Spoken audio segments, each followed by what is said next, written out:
Vote হবে আগামী 12 তারিখ। নেতারা এখন সেজেছে সাধু সন্ন্যাসী। নেতারা হয়েছে এখন প্রজা।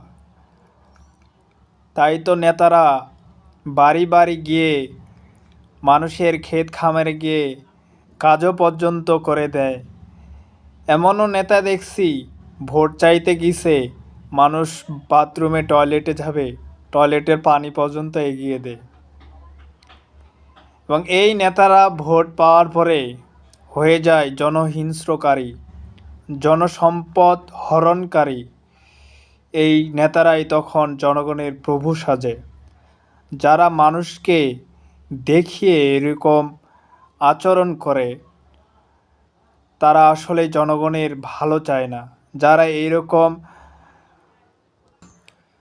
যারা এইরকম নাটকবাজ করে, নাট্যমঞ্চ তৈরি করেছে, সে যাই হোক, তাদেরকে আপনারা বিশ্বাস করবেন না।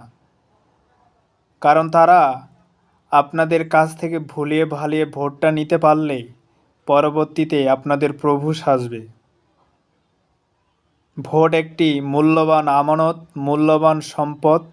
অবশ্যই ভোটটি যাচাই করে দিন।